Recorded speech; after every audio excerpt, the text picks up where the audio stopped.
Welcome to the Anchored Voice. This is a podcast helping men to anchor life. I'm your host, Dr. Phil 2. Welcome to the program.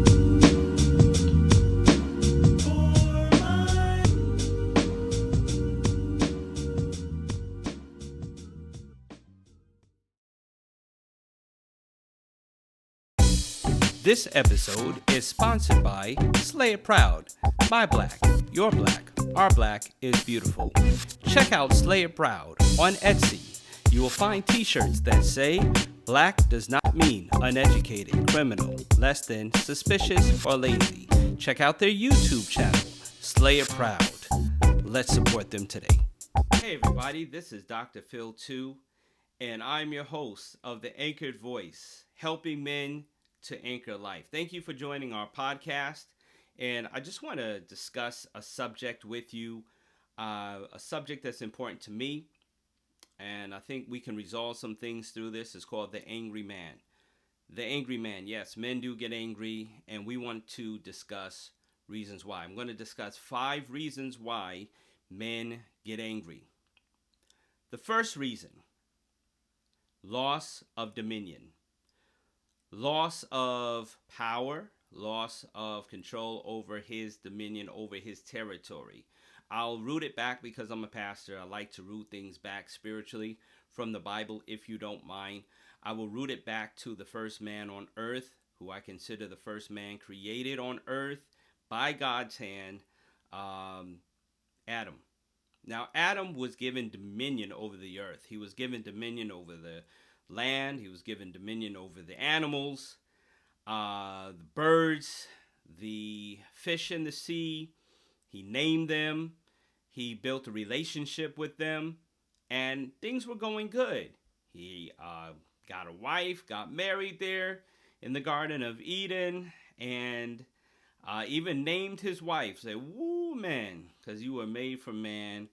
And later on, her name becomes Eve. But they had a great relationship until they ate from the tree that God told them not to eat of. It was the tree of the knowledge of good and evil. Nothing was wrong with the tree. It's just God was putting man through the test. And God wanted to know, hey, are you going to be loyal to me? Are you going to understand what I require from you so that we can have a good life here? And Adam pretty much messed up. He lost his territory. He lost dominion. He lost the Garden of Eden. So what happens after that? They leave, and he's at a loss. Now, I know he had to deal with that because Adam lived for 930 years. Can you imagine living with the guilt and the pressure of this world, seeing what he caused by the decision that he made? And he took that on. But I thank God. I believe God gave him grace. However, he still felt the loss of dominion. He was no longer representation or representative of this earth. So Adam loses that. When a man loses his dominion, whether he loses a house, whether he loses a job, whether he has lost influence or even lost respect, I'm going to tell you, when a man loses that respect and feels that loss, that pressure is on him real big. And, you know, sometimes a man has to have an ego just to get through that point of loss and just to be able to keep his shoulders straight and keep his head up. Loss of dominion can really cause anger in a man. It could really go deep, and especially if it doesn't come from his family. If respect doesn't come from his family, he's lost his house. He's no longer the leader of the house, or no longer respected as the leader of the house, or even in his community. Once a man has lost dominion, that can cause some real bad feelings and can cause some angry feelings.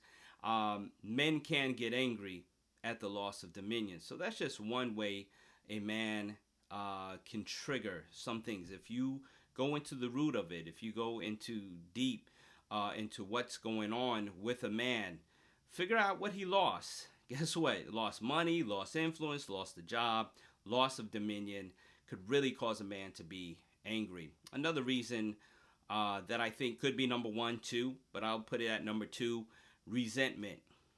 Resentment of the past. Now, get this, bad things happen in life. Things that we just don't plan, things that we did not really come into control of. We lost control of something. We had planned our life to go a certain way, and some men more than others. We're really amped about being in control of our destiny and control of our day. I just talked to someone who gets mad when he wastes time for the day. And, sometimes things trigger in us, but resentment can happen for a few reasons.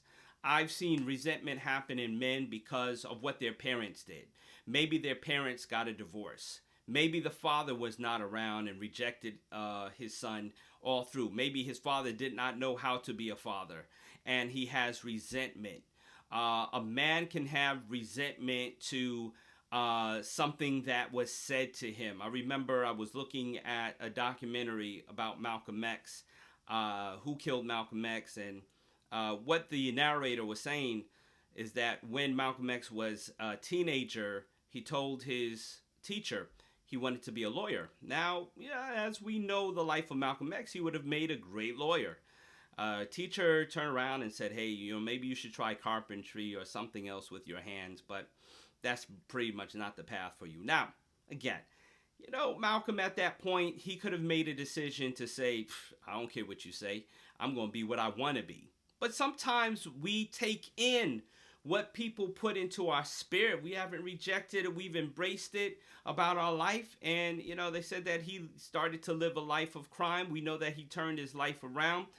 But, we sometimes let resentment take control, anger, and then eventually we change the course of our life where it could have gone, it would go a little different. And so sometimes we've looked into our past and said, man, if my dad was there, I'd have better opportunities. If my mother didn't leave my father, then we'd be a family together and I wouldn't have to split time between my parents. Probably not understanding what mom went through with his dad. Maybe dad had to leave and, the son is angry. Whatever it is, it can really cause some problems there. And, what starts to happen is a man starts to hold resentment, and it can take years as this man is going through resentment. It could go into his 40s. It can go into his 50s if he has not resolved his problem. If he has not resolved his anger. I mean, he could be mad at the parents. He could be mad at his friend from back in the day, his teacher from back in the day. And that can cause real big problems later on in a man's life when he's trying to start a family and he hasn't gotten over what he's angry about in his past from his childhood. This is something that can be carried on for a very long time. So resentment would be a real big thing for a man. How can a man get through a time where he starts looking back at how things started? Man, maybe if somebody did something different, it would start for me. I get it. I understand it. I mean, I can look back and say, man, if so and so did something different, but then I realized, my parents did the best they could, and I honor them for that because guess what? I became a parent, and I realized some of the mistakes I made and what it can cause on my children. Had I just listened to good advice a long time ago, maybe some of my errors, some of my mistakes would have been, handled better. But resentment can be something that really goes into man's anger. Another reason is injustice. Injustice. I remember pastoring in Brooklyn, and one of the things we had to deal with as clergy was the stop and frisk policy by the NYPD. Of course, handed down by the mayor of the city. There was a stop and frisk where a police officer can randomly stop a man and just put him against the wall and frisk him. Again, that also leads into loss of dominion. That can also be part of the resentment um, that triggers anger in a man. Man, this thing happened to me. I was only 12 years old, and this cop pulled me over and pushed me against the wall and violated me. I wasn't even doing anything wrong. And there could be those cases. I mean, there are cases that cops approach me as a teenager. It didn't go as far as that, but I understand the fear factor that happens during that time. And so you develop some kind of relationship with the police because you don't even have to be doing anything wrong. And, things can really get out of hand. So when men see injustice in a society, injustice in the policies and the system that is supposed to protect them, yeah, anger can come out. I mean, that's why you have the angry protest, and those aren't bad protests. You sometimes you need to protest. There are men who are just angry because society has not kept up its bargain.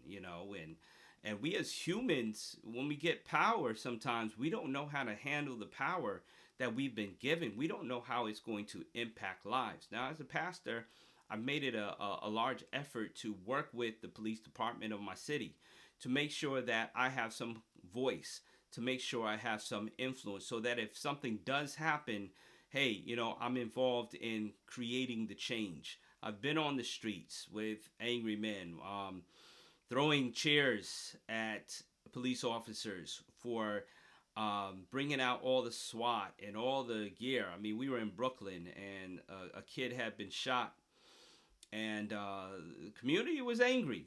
They said that the kid had a gun. We as clergy, we weren't necessarily there for, we were trying to bring a balance. So we were there for community, but we were there to be a liaison between cops and community because it really had gotten angry. It really had gotten out of hand. Community started looting other businesses, and this is what happens. Men get angry.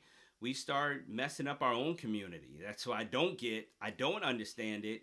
How men get angry and start tearing up our own businesses and other businesses that other men have worked hard to build. We're getting angry at another man, yet we're taking it out on somebody else. That's really what man does, with God too. The devil will cause us to do some foolishness. The devil will be the one instigating a whole bunch of stuff, and then we blame God for it. That's just what it is. But I do understand, men do not like to see injustice happen in their community. And there are men who are out there fighting. There are men who have gotten elected to office because they're angry enough to say something. They're angry enough to fight for what is right. So,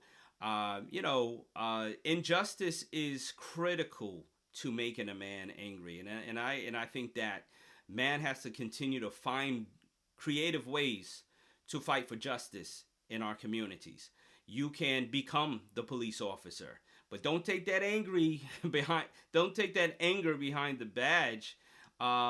Use that badge to do something good, to change society around, and really help somebody else. And I've seen plenty of police officers join and really do good in their community. So injustice. After a while, we were able to fight and address that. We put in a new mayor, Mayor de Blasio. We were able to stop and frisk, and that went out the window. Even though there's still some tension, there's still a lot of healing that needs to happen. All over the nation, we're angry because of injustice. We still remember names of Trayvon Martin. We still remember Ferguson. We still remember, every time we see George Zimmerman, he's up there always causing some kind of craziness. And, it triggers a little anger in me, I'm a little bothered with the rhetoric he's putting out there after killing an innocent young black man just for having a hoodie on. I mean, I love hoodies. I wear hoodies all the time. The reality of this thing is it's injustice to have a man, a young black man, be shot dead, and there's nothing we do about it or nothing that can be, but there is something we can do. And I believe that our voice, the angry voice, I believe the angry voice in a constructive way has made a difference in the laws, in maybe having a police officer think twice. um, but it's not going to solve all the problems, but it will create a lot of anger. And guess what? Men have gotten angry over injustice for their community, over injustice for their jobs, or not being treated fairly. When you're just not treated fairly, it's going to cause a lot of problems. It's going to cause a lot of anger. And we have to find a way to resolve that. We have to find a way to get through that. Another reason why men get angry is insecurities. We have plenty of insecurities. We're insecure about our body. We're insecure about our jobs or our finances. We're insecure, um, about several things, but definitely uh, insecurities go deep within us. And then we have to find ways to uh, kind of rise above that. So, growing up, I was a rap artist. Wanted to get in the rap industry so bad. And one thing I remember about rapping, and I still like to get into it every now and then, is that we always wanted to make ourselves bigger than who we are. So through hip hop, through lyrics, we were able to kind of rise above our insecurities. We were this, we were that. We were bigger than who we are. Our name symbolized something bigger than who we are. And we were able to go up there and spit lyrics. I remember Special Ed was one of my favorite rap videos. He had a video called I Got It Made. Man, I mean, we bought into I Got It Made. I Got It Made was recorded in front of a high school. It was recorded in a junkyard. He's got it made. He's not talking from a mansion. He's not talking from with a solid gold bone in his hand. He's not talking on any of his scooters, but he's got many scooters. He's got all that he's been talking about. He's got it made. And the reason why the song was such a hit is because it kind of pointed man to be bigger than who we are. It was kind of our imagination, like, yeah, me too. And nowadays, they have the cars, they have the houses, but realize those houses are rented, those cars are rented. Some people probably put their own car in there. I probably wouldn't put a lot of my personal stuff out there anyway. And we're gonna have to have a podcast just to talk about Pop Smoke. In talking about putting stuff out there. Rest in peace to Pop Smoke. Man, that's tragic. That hurt me. That hurt me right there to know that a young man with a lot of potential, because he was showing off his stuff, showed the address where he lived, and some thugs came in. See that, the people that killed him also dealt with insecurities in their life, because if you have to rob another man for something that is not yours, and you have to deliberately go and steal from him, you've got a lot of insecure problems, and you're angry. And that's why coveting is like the foundation of the commandments. When you start to covet, that means that your insecurities are rising to a whole nother level. And what happens with a man, insecurities go into his marriage, insecurities go into his job, and he might do some crazy stuff. You might do some crazy stuff on the job or in your marriage because you haven't dealt with your insecurities. And as much as I would love that women support men and build them up and give them admonition and would really give them support, man has to really deal with insecurities. We have to learn how to really get through that time of being insecure, because guess what? It's going to cause a lot of problems later on. Being insecure. As a matter of fact, get this. Angry men, we are the leading cause of death. Our leading cause of death is suicide. We are 3.5 times more likely to commit suicide than women. this is what our anger leads to. And really, I want you to, as the man who is dealing with insecurities, I deal with my own insecurities. Trust me. When I do this podcast, I probably do about 7 to 10 takes before I get it right to where I want it. Maybe that's perfection, but I also have insecurities. Insecurities are people listening to me.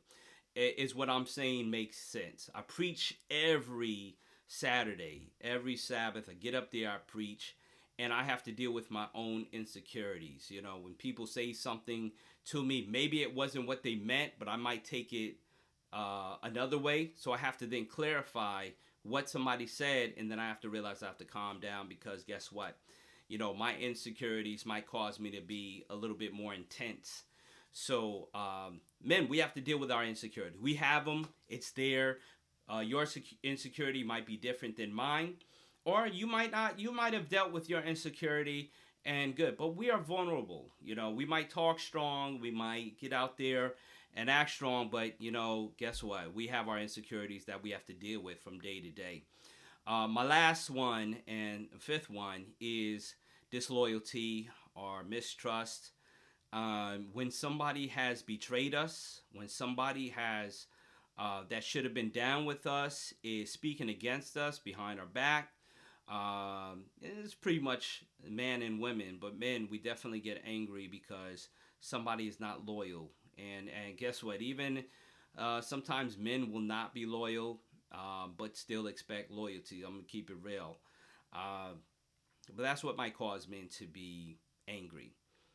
And in another podcast, we're going to have to talk about accountability, how to be accountable for the stuff that we go through.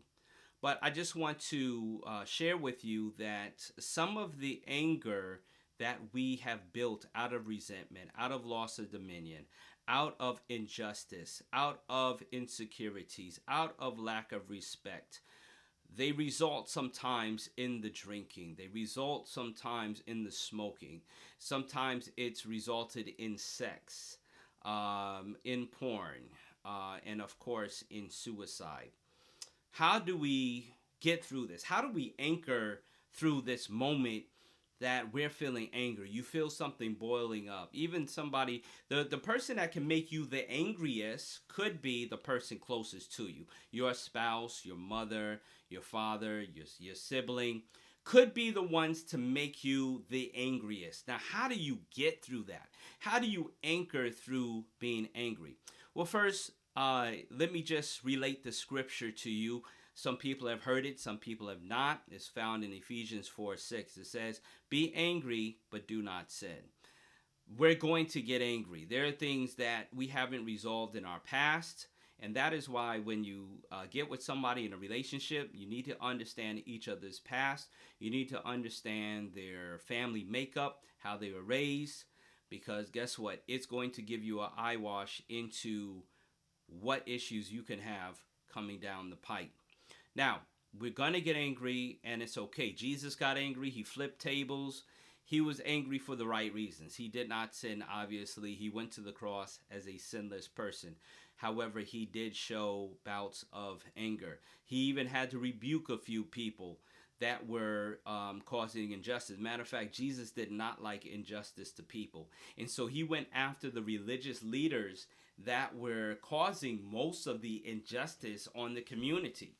It wasn't just the kings or the rulers. He went after religious leaders. He was angry with them because of injustice. So how do you get through this? How do you manage anger?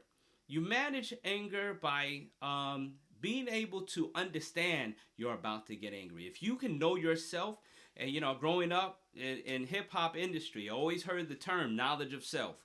Well, if you have knowledge of self, then you will have knowledge to know this is a trigger word for me. Let me back up, let me go somewhere, or let me address this right now before it builds up in me and before I get angrier.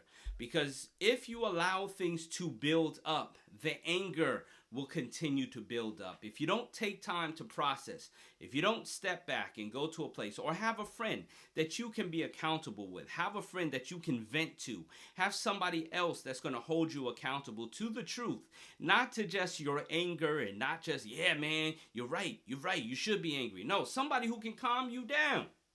Because the reality is, we need somebody who can make us relax and see it from a different perspective. And maybe if we see things from a different perspective, it won't be as much as, okay, anger is taking over and it's taking dominion. Do not let anger take dominion.